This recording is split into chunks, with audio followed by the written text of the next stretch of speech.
मशहूर और मकबूल शायरा परवीन शाकिर ने एक शेर कहा था कभी पहाड़ों की त्रासदी को लेके, बड़ा मशहूर है वो शेर कि बादल इतने पास कि हाथ बढ़ाकर छू लें और पानी इतना दूर कि हाथ कटाकर भी कुछ हाथ ना लगे। पहाड़ों की त्रासदी समझने के लिए ये बात काफ़ी है। भूमिका पहाड़ों की क्यों, ये समझने के लिए एक जिक्र करता हूँ। नाम है नीतीश सिंह। पहाड़ों पे चढ़ने के आदी हैं, एवरेस्ट तक की ऊंचाई छूने का मंशा है और हौसला भी है। उम्र भले ही बहुत कम हो, लेकिन दुनिया के 2 बड़े पहाड़ उन्होंने नाप लिए हैं अपने इन्हीं कदमों में। जोड़ के जानने की कोशिश करते हैं कि क्लाइंबिंग आखिर जोखिम भरा पेशा क्यों कहा जाता है और इसकी खूबी क्या है कि एक पहाड़ बेसिकली रहने वाले उत्तर प्रदेश के पूर्वांचल के हैं और पर्वतों से अगर रिश्ता जोड़ा है तो इसके पीछे वो कड़ी का क्या है। सीधे नीतीश से जोड़ते हैं और जानने की कोशिश करते हैं। नीतीश, पहली चीज़ तो अपने बारे में आप बताइए, फिर पहाड़ों के बारे में। मेरा नाम बेसिकली नीतीश सिंह है और मैं पर्वतारोही हूँ और एक सोशल एक्टिविस्ट भी हूँ। मैं गोरखपुर से बिलोंग करता हूँ। मेरे पिताजी आर्मी में थे, 99 में वो शहीद हो गए। थोड़ी आर्थिक स्थिति अच्छी ना होने के कारण, और माताजी, जैसे होता ना कि जब कोई हेड ऑफ़ द फैमिली आपके वहाँ से चला जाता है तो कहीं ना कहीं जिम्मेदारियाँ बढ़ जाती हैं, चीज़ें बढ़ जाती हैं। तो उसी चीज़ को लेके माताजी ने एक बेटर एजुकेशन देनी थी तो गांव छोड़ के वो थोड़ा शहर में शिफ्ट हुई और 5 बच्चों को पालना वो बहुत बड़ा एक टास्क था।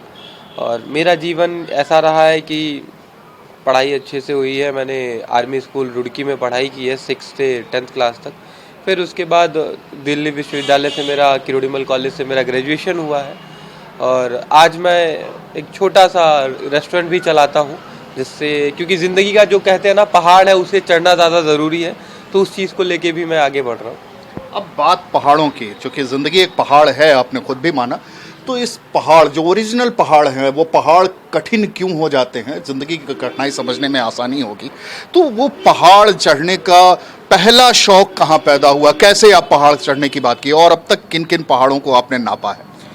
जैसे पहाड़ अपने आप में ही बहुत कठिनाई वाला चीज़ है, क्योंकि वहाँ पे आपको अलग अलग जोन से डिवाइडेड होता है, आपको अलग अलग परिस्थितियाँ मिलती हैं और वो एकदम जो वेदर रहता है वो पूरा का पूरा चेंज हो जाता है। मैं अगर अपनी जर्नी बताऊं तो जब मैं 6वीं से 10वीं तक जब मैं आर्मी स्कूल रुड़की में था तो उसी वक्त मुझे पहाड़ देखने का, जब मैं घर आता था तो मुझे पहाड़ दिखता था, तो मुझे शौक़ लगा कि नहीं, अब मुझे एक बार जाना ज़रूर चाहिए। तो 8वीं क्लास में मैं सैनिक स्कूल का एग्ज़ाम देने गया था, तो वहाँ पे मेरी पहली बार मुलाकात पहाड़ों के ऊपर में था और नीचे जब मैंने घर देखे छोटे छोटे लाइट तो बहुत प्यारा लगा। तो वहाँ से फिर मैं, जब भी छुट्टियाँ होती थी, अब घर आने में 13 घंटे लगते थे, तो मैंने बोला 13 घंटे क्यों, कहीं घूम के आते। तो ऋषिकेश, हरिद्वार, देहरादून में घूमता था, टिहरी कभी जाता था।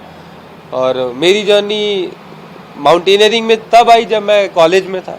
हर किसी के लाइफ में एक छोटा सा रिजेक्शन होता है जो या तो इंसान को एक नेगेटिव चीज़ होती है, या तो वो बदल देती है, या तो वो इंसान को बना देती है। मेरी लाइफ में वो नेगेटिव चीज़ को मैंने पकड़ा और उसे पॉजिटिव में कन्वर्ट किया।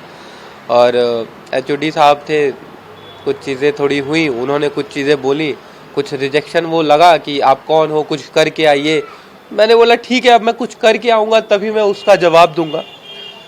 मैंने सर्च किया, एवरेस्ट पता चला। 2018 में मैं एवरेस्ट के लिए निकला और मैंने उस वक्त उत्तर प्रदेश का सबसे यंगेस्ट पर्सन जिसने 9 देशों का प्रतिनिधित्व किया उस वक्त में, और वो मेरे लिए बहुत बड़ी अचीवमेंट थी। उसके बाद आने के बाद मैंने माउंट स्टॉक कांगड़ी, जो कि लेह लद्दाख की पीक है, उसे क्लाइंब किया। एंड सबसे बेस्ट चीज़, जैसे कहते हैं ना कि आप कुछ चीज़ें हासिल कर लीजिए, तो वक्त बहुत बलवान है। तो 2019 में जिस सोसाइटी ने मुझे एज अ मेंबर बनाने से मना किया था, उसी ने मुझे एज अ प्रेसिडेंट बनाया।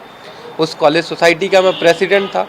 और पहाड़ अपने आप में इसलिए भी डिफ़िकल्टी है क्योंकि आपको मनी, मसल और पावर, ये तीनों चीज़ की ज़रूरत होती है। जब पैसे की ज़रूरत पूरी हो जाती है तो आपको प्रैक्टिस अच्छी मिलती है। आप प्रैक्टिस उतना अच्छा करते हैं क्योंकि -30 से 35 डिग्री में आपको सर्वाइव करना है। पैसा फाइनेंशियल इसलिए भी ज़रूरत है क्योंकि आपको अच्छी क्लोथिंग, अच्छा रहने का टेंट, तो वो सारी चीज़ें, एक शूज़ की बात करें, एक जैकेट की बात करें, जो डांगरी, वो डांगरी अराउंड 80 से 90 हज़ार रुपये का आता है। तो वो मिडिल क्लास फैमिली के लिए बहुत ज़्यादा ही बर्डन वाला है। इस वजह से पर्वतारोहण तो फाइनेंशियली बहुत मुश्किल है। उसके अलावा जब आपको 30 से 35 किलोमीटर, जहाँ इंसान की शरीर कपकपा जाए, पानी बर्फ़ बन जाए 2 मिनट के अंदर, वहाँ पे आपको कैसे सरवाइव करना है, वो जीविका, मतलब अगर कोई क्लाइमेटिक चेंजेस आते हैं, कुछ एवलांचेस आते हैं, कुछ पत्थर गिर गया है, खाई में आप गिर गए, तो वहाँ पे पल भर में ज़िंदगी मौत बन जाती है। और मैंने अभी तक 2 अंतर्राष्ट्रीय पर्वतों को भी फतह किया है और इंडिया में मैंने 7+ माउंटेन क्लाइंब किए हैं। 2 बड़े पर्वतों की बात जो विदेशों की है उसका जिक्र हम अभी करते हैं। पहली एक जो बेहद अहम चीज़ जो इसमें जुड़ती है, आपके वीडियोस हम देख रहे थे, उन वीडियोस में आपने दिखाया कि कैसे घुटने से नीचे तक का पूरा, बल्कि ऊपर तक का पूरा हिस्सा आपका बर्फ में है, हाथ पूरे बर्फ में हैं, आप कुछ वुल्फ की तरीके से रेंगते हुए आगे बढ़ने की कोशिश कर रहे हैं। आप हैं, आपके साथी हैं, आपस में बातचीत भी करते हुए जा रहे हैं। ये सारी चीज़ें, ये फैसिलिटीज़ ज़मीन पे क्या है, इसकी पहले से प्रैक्टिस होती है, कैसी की जाती है आखिर प्रैक्टिस? इसकी पूरी प्रैक्टिस होती है। और जैसे कि कभी कभी बर्फ़ हमें 5 फुट का, 2 फुट के बर्फ़ मिलते हैं और उसमें चलना बहुत मुश्किल हो जाता है, क्योंकि जब आपका पूरा पैर घुसता है, उसके बाद आप निकलते हैं, फिर उसके बाद आगे जाते हैं, तो जो एफर्ट होता है वो दुगना हो जाता है। तो उसकी प्रैक्टिस के लिए हम अराउंड पर डे में अराउंड 40 किलोमीटर 50 किलोमीटर साइकिलिंग करता हूँ, जिससे मेरा स्टेमिना बिल्डअप हो। उसके बाद लोड पैकेज हम लोग उठा के अराउंड 28 से 30 किलो हम लोग लेके चलते हैं उस वहाँ पे। तो जब हम लोग ग्राउंड पे रहते हैं, चूँकि उतनी फैकल्टी हम लोगों के यहाँ पे उत्तर प्रदेश गोरखपुर में पहाड़ है नहीं, तो यहाँ पे मैं अराउंड 15 किलो का वजन उठा के मैं प्रैक्टिस करता हूँ, ताकि मेरे कंधे मजबूत हो, मेरे काफ्स मजबूत हो, ताकि मैं और ज़्यादा चल सकूँ। तो इन्हीं सारी प्रैक्टिसों को लेके मैं आगे बढ़ता हूँ। अब बात उन पहाड़ों की भी करते हैं जिन पहाड़ों को आपने विदेशों में लांघा है, या यूँ कहा है उसके चरम को छुआ है, उसकी पीक को छुआ है। तो वो दोनों पहाड़ हैं कौन कौन से? माउंट किलीमंजारो, जो कि अफ्रीका महाद्वीप की सबसे ऊंची चोटी है, और माउंट एल्ब्रुस, जो कि यूरोप की सबसे ऊंची चोटी है। और एक खास बात ये है, जब भी मैं क्लाइंब करता हूँ तो मैं एक कॉज, एक मोटिव को लेके क्लाइंब करता हूँ। और मेरा मानना ये है कि जब मैं उस पहाड़ से एक मैसेज को लेके क्लाइंब करता हूँ और बोलता हूँ, तो लोग सुनते हैं। जब मैं किलीमंजारो क्लाइंब किया तो किरण नंदगिरी दीदी हैं, जो कि किन्नर है, तीसरा वर्ग जो समाज का, ट्रांसजेंडर कम्युनिटी, उसको लेके क्लाइंब किया। और उन बातों को जब मैं वहाँ से बोला तो लोग जागरूक हुए, क्योंकि मेरा मानना ये है कि हमारा भी खून लाल है, उनका भी खून लाल है, तो भेदभाव क्यों। उस चीज़ को लेके मैं किलीमंजारो को 26 जनवरी को मैंने फतह किया पिछले वर्ष। और मैंने माउंट एल्ब्रुस, जो कि यूरोप की सबसे ऊंची चोटी है, उसे मैंने 2000 पिछले वर्ष में ही मैंने क्लाइंब किया, और वो मैंने 15 अगस्त को क्लाइंब किया।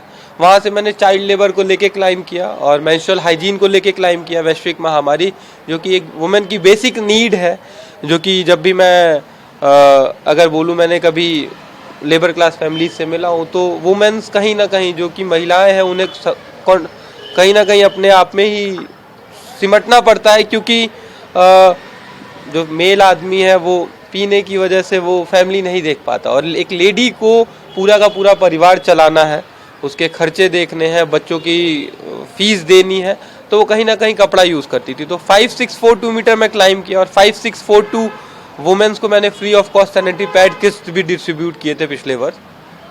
ये बड़ी चीज़ है कि सोशल कॉज को भी साथ साथ आप अपने शौक को, अपने जज्बे को पूरा करने के लिए साथ में उसे सोशल कॉज भी से जोड़ते हैं, और ये बड़ी चीज़ है। जब ऊंचाई से बात कही जाती है तो दूर तलक आवाज़ पहुंचती है। क्लाइंब करते हुए भी अगर सबसे ऊंची चोटी से अगर बात कही जा रही है, मैसेज दिया जा रहा है, तो उस मैसेज का असर होता है। इन सारी चीज़ों के बीच में आखिरी सवाल अब आपसे हम करना चाहेंगे कि अगर कोई तैयारी करे तो उसकी शुरुआत कैसे हो? छोटा, अगर कोई किस एज में होनी चाहिए, कैसे ये तैयारी, इसकी बेस कैसे तैयार किया जाए?